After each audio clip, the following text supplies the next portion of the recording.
انقلابی نظریہ اسلام کا کیا ہے، محمد کا کیا ہے؟ ایک لفظ توحید۔ لیکن میں ویسے ہی توحید کا لفظ کہتا تو آپ کہتے بس ایک اللہ کو ماننا، کسی کو شریک نہ ماننا، قبروں کو سجدہ نہ کرنا، بس اور کیا آئے گا؟ توحید۔ اقبال کہتا ہے زندہ قوت کے زمانے میں یہ توحید کبھی، اور اب کیا ہے؟ فقط ایک مسئلہ علم کلام۔ توحید سے بحثیں شروع ہو گئی، وحدت الوجود ہے، وحدت الشہود ہے، توحید وجودی ہے کہ نہیں ہے، کفر ہے کہ حق ہے، ذات و صفات کیا ہے صفات ذات حق، حق سے جدا یا عین ذات، امت مرحوم کی ہے کس عقیدے میں نجات، یہ بحثیں ہو رہی۔ یا رسول اللہ کہنا شرک ہو گیا کہ نہیں ہو گیا؟ یہ سب کیا ہے؟ جو کبھی انقلابی نظریہ تھا وہ آج ایک مذہبی بحث و نزاع کا موضوع بن کر رہے۔ اب اس کے انقلابی جو ہے جو نتیجے ہیں، جو میں نے کہا تھا کہ پہلا ٹیسٹ یہ ہے کہ وہ ایگزسٹنگ سسٹم کو جڑوں کے اوپر گرے۔ سب سے پہلی بات، کوئی انسان حاکم نہیں ہے، نہ کوئی قوم حاکم ہے۔ لا حاکم الا اللہ، ان الحکم الا للہ۔ سروری زیبا فقط اس ذات بے ہمتا کو ہے، حکمراں ہے ایک وہی، باقی بتانے آخری۔ نیگیشن آف ہیومن ساورنٹی، کوئی ہیومن ساورنٹی ممکن نہیں ہے، نہ کسی انڈیویجول کی بادشاہ کی شکل میں، نہ کسی قوم کی دوسری قوم پر جیسے انگریز ہم پر حکمران ہوتے، اور نہ ہی عوام کی ساورنٹی۔ شرک ہے، بدترین شرک، popular sovereignty. Sovereignty belongs to him۔ شارع صرف وہ ہے یا اس کے نمائندے کی حیثیت سے رسول ہے۔ شارع شریعت بنانے والا وہ قانون ساز وہ ہے۔ اس سے بڑا کوئی انقلابی نعرہ ہوگا؟ No sovereignty, no human sovereignty whatsoever۔ سیاسی نظام کی جڑوں پر پڑ گیا کہ نہیں؟ نمبر 2، کوئی شخص کسی شے کا مالک، نہ انفرادی طور پر نہ قومی طور پر۔ یہ کمیونزم کی بھی نگیشن، کیپٹلزم کی بھی نگیشن۔ مالک صرف وہ ہے، لہو ما فی السماوات و ما فی الارض۔ حاکمیت اس کی، خلافت تمہارے لیے، مالکیت اس کی، امانت تمہارے لیے۔ یہ امانت چند روزہ ازدباس، در حقیقت مالک ہر شے خداس۔ میں اپنے جسم کا بھی مالک نہیں ہوں، میرا جسم بھی اللہ کا، انا للہ، ہم اللہ کے۔ یہ ہاتھ میرے پاس اللہ کی امانت ہے، یہ دماغ میرے پاس اللہ کی امانت ہے، یہ آنکھیں میرے پاس اللہ کی امانت ہے۔ کوئی گھر دے دیا ہے تو اللہ کی امانت، اولاد دی ہے تو اللہ کی امانت۔ ملکیت تامہ ملکیت ہوتی، جو چاہے ہم کریں۔ حضرت شعیب کی قوم نے کہا کہ اے شعیب، کیا تمہاری نماز اور تمہاری جو دین ہے وہ ہمیں روکنا چاہتا؟ النفعنا ما نشاء فی اموالنا، ہمارے مال ہے ہم جو چاہیں کریں۔ تم کہتے ہو نہیں، تم کہتے ہو سود پر مت دو، ہمارا مال ہے ہم دیں گے۔ وہ لینا چاہتا ہے، میں نے کوئی زبردستی تو نہیں کہا کہ تم آگے مجھ سے سود پر پیسہ لو، ہمارا مال۔ یہ ہے کیپٹلزم، آپ مالک سمجھ رہے ہیں اپنے آپ، امین سمجھیں گے کہ آپ اپنا ہاتھ بھی وہی استعمال کریں گے جہاں اللہ کی اجازت۔ آپ اپنے پاؤں سے اسی راستے پر چلنا چاہیں گے جو اللہ چاہتا ہے کہ آپ کا مال وہی خرچ ہوگا جہاں اللہ چاہتا ہے کہ آپ خرچ کریں۔ نمبر 3، سماجی سطح پر بنیادی طور پر، پیدائشی طور پر تمام انسان برابر ہیں، کوئی اونچا نہیں کوئی نیچا نہیں۔ جو میں نے ایچ جی ویلز کی آپ کو دی گواہی، یہ واعظ تو کہے گئے، بہت کہے گئے، لیکن یہ کہ واقعہ یہ ہے کہ تاریخ انسانی میں پہلی بار اس پر معاشرہ قائم کیا ہے محمد صلی اللہ علیہ وسلم۔ کوئی اونچا نہیں کوئی نیچا نہیں، اونچ نیچ ہوگی ایکوائرڈ کریکٹرز کی بنیاد، جو چیزیں آپ نے حاصل کی، آپ نے علم حاصل کیا، اب آپ اونچے ہو گئے، آپ کی عزت کی جائے۔ آپ نے تقویٰ کی روش اختیار کی، روحانی مقام حاصل کیا، اب آپ کی عزت۔ ان اکرمکم عند اللہ اتقاکم، اللہ کے نزدیک تم میں سب سے زیادہ باعزت وہ ہے جو سب سے بڑھ کر متقی، پیدائشی طور پر شودر ہو برابر ہو، کالے ہو گورے ہو، مرد ہو عورت ہو، کوئی فرق نہیں، برابر۔ مرد اور عورت کے درمیان بھی فرق ہے، وہ انتظامی فرق، جیسے ایک محکمے میں ایک انچارج ہے اور ایک بار کھڑا ہوا ہے چپراسی، as human beings they are equal, لیکن منصب کے اعتبار سے اس کا منصب اونچا ہے، اس کا نیچا، یہ انتظامی معاملہ جیسا کہ نظر آ جاتا ہے۔ کچھ یہ مساوات سی ہمارے پٹھانوں کے معاشرے میں نظر آتے، ایک سا لباس پہنتے، بڑا سا بڑا آدمی زمیندار ہو، وہ لباس اسی قسم کا ہوگا، اور یہ کہ کھانا ساتھ بیٹھ کر کھائیں گے، ملازم بھی ہو۔ یا عرب میں میں نے سنا ہے کہ ویسے بواب ہے، دروازے پر جو کھڑا ہوا ہے، باپ پر بواب، سواق ہے جو کار چلا رہا ہے، لیکن دوپہر میں جب لنچ ٹائم آئے گا تو منسٹر صاحب اور اس کا بواب اور اس کا سواق ایک میز پر بیٹھ کر کھانا ہے، ایسی ہی اسی طرح مرد جو ہے وہ قوام ہے، الرجال قوامون علی النساء as head of the institution of family، لیکن یہ نہیں ہے کہ مرد افضل ہے اور عورت گھٹیا ہے۔ ہو سکتا ہے یا عورت اپنے اخلاق اور کردار کے اعتبار سے کورینے پردوں سے اوپر چلی جائے۔ کتنے مرد ہوں گے جو حضرت مریم، حضرت خدیجہ، حضرت آسیہ، حضرت عائشہ، حضرت فاطمہ، ان کو دیکھیں گے ان کے مقام کو ایسا جیسے آسمان کو دیکھتے ہیں آپ۔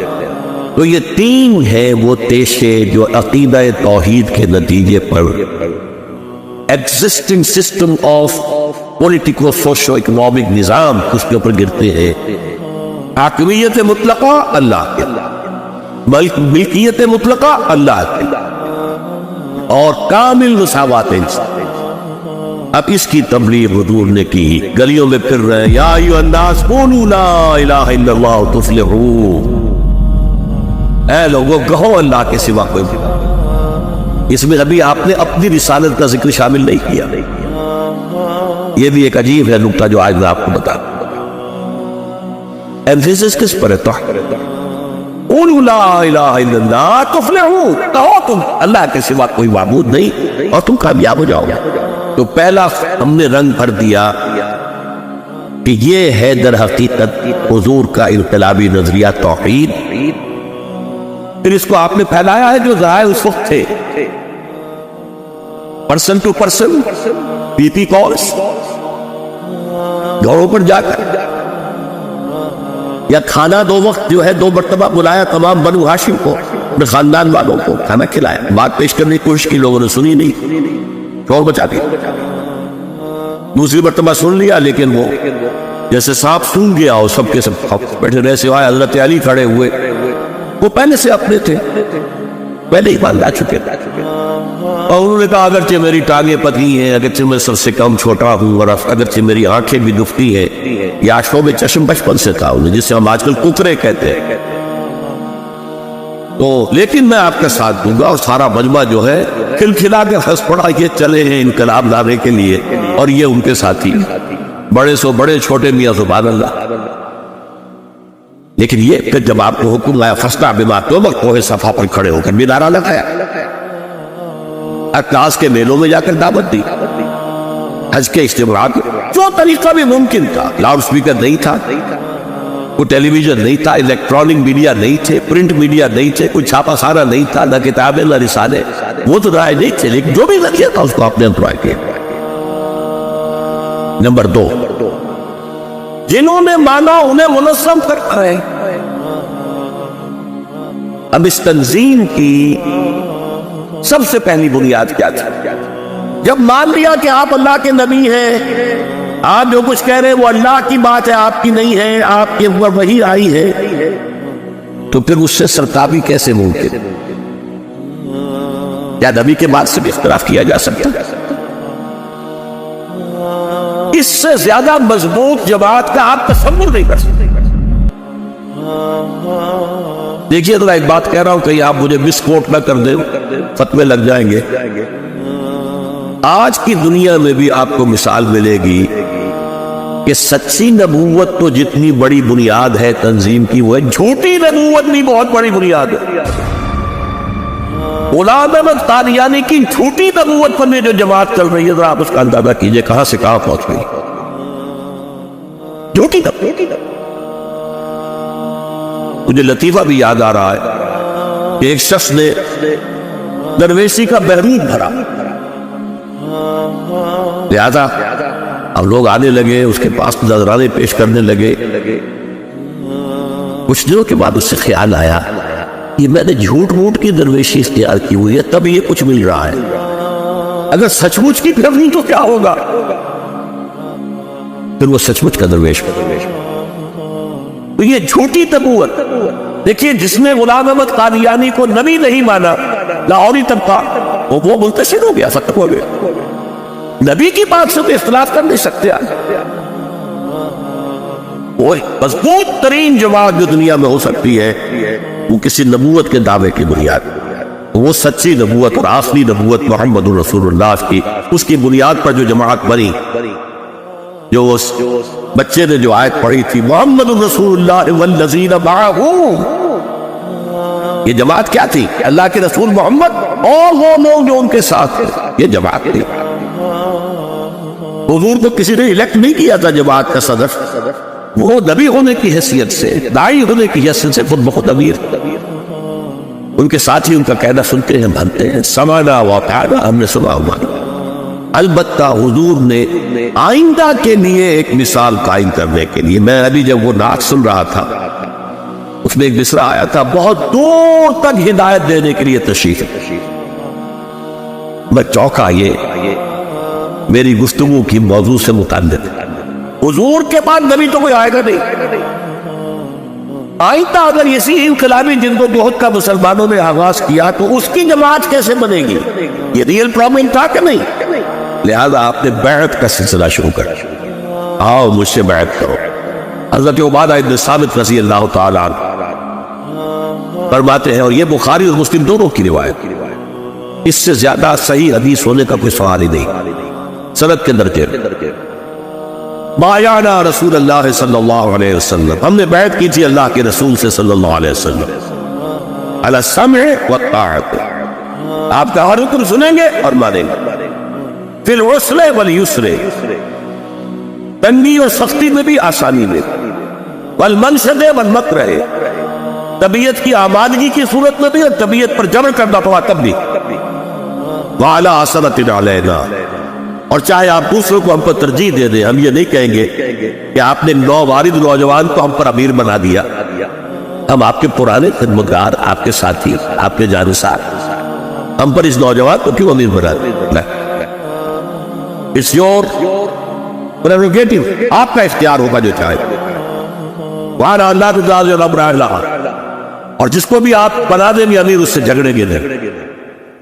وَعَلَىٰ أَن نَّقُولَ بِالْحَقِّ أَيْنَمَا كُنَّا لَا نَخَافُ فِي اللَّهِ لَوْمَةَ لَائِمٍ، البتہ جہاں بھی ہوں گے ہماری جو رائے ہوگی، ہمارے نزدیک جو بات حق ہوگی وہ ضرور کہہ دیں گے، اس لیے زبانیں بند نہیں کریں گے کہ لوگ کہیں لو جی انہوں نے کیا کہہ دیا، بے وقوفی کی بات کر رہے ہیں۔ بے وقوفی کی ہو کچھ بھی، میری رائے ہے، میں کہہ رہا ہوں، زبان نہیں بند کرنا ہوگا، اگرچہ فیصلہ امیر کا ہو۔ یہ ہے آرگنائزیشن کی دوسری بنیاد، اور میرے نزدیک سوچ لیجئے آخری تجزیہ، کیا حضور کو اس کی ضرورت تھی؟ کیا آپ پر ایمان کافی نہیں تھا کہ آپ کی ہر بات ماننی ہے؟ وَمَا أَرْسَلْنَا مِن رَّسُولٍ إِلَّا لِيُطَاعَ بِإِذْنِ اللَّهِ، ہم نے کسی رسول کو نہیں بھیجا مگر اسی لیے کہ اس کی اطاعت کی جائے۔ اور اس کا بڑا پیارا واقعہ آ گیا تھا غزوہ بدر سے پہلے، جب حضور نے ایک مجلس مشاورت منعقد کی تھی کہ ایک قافلہ آ رہا ہے مال غنیمت سے لدا پدا، محافظ صرف 40 یا 50 تھے، ایک لشکر آ رہا ہے جنوب سے مسلح کیل کانٹے سے، اور اللہ نے وعدہ کیا کہ ایک پر ضرور فتح عطا کر دے گا، بتاؤ کدھر چلے؟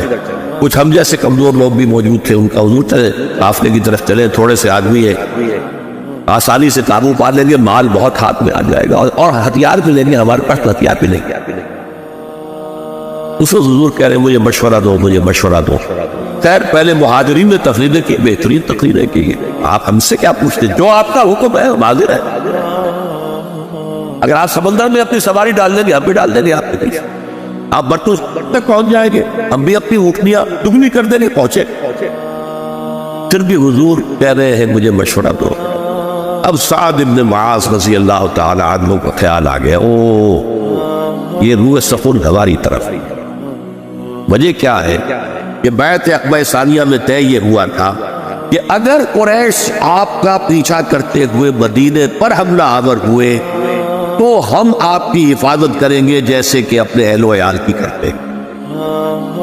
ابھی قریش نے مدینے پہ حملہ کیا نہیں، حضور خود باہر نکل کر کنفرنٹیشن کا آغاز کر چکے ہیں، لہذا انصار پابند نہیں ہے اس معاہدے کی روح سے، اس لیے بار بار اب وہ کھڑے ہوئے، کانک تعنینا یا رسول اللہ، اے اللہ کے رسول معلوم ہوتا ہے آپ کا روح سفر ہماری جانب ہے۔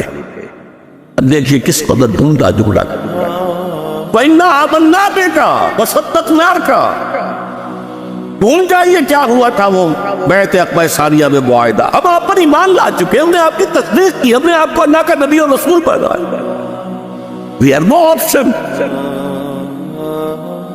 آپ بسم اللہ کریں جو آپ کا ارادہ ہو، اور انشاءاللہ اللہ تعالیٰ آپ کو ہمارے ذریعے آنکھوں کی ٹھنڈک عطا کرے۔ تو حضور کو کوئی ضرورت نہیں تھی کسی بیعت میں، وہ تو رسول تھے، نبی تھے، اس حیثیت سے مطاعت ہے، لیکن یہ آپ نے بیعت کیوں لی ہے؟ یہ آئندہ کے لیے، یہ جماعتیں بنانے کے لیے کوئی انگریزوں سے، کوئی روسیوں سے، کوئی جرمنوں سے کوئی طریقے جو ہے مستعار نہ لیتا پھر مسلمان، بلکہ جماعت بنانے کے لیے وہ بنیاد اختیار کرے جو میں چھوڑ کر جاؤں۔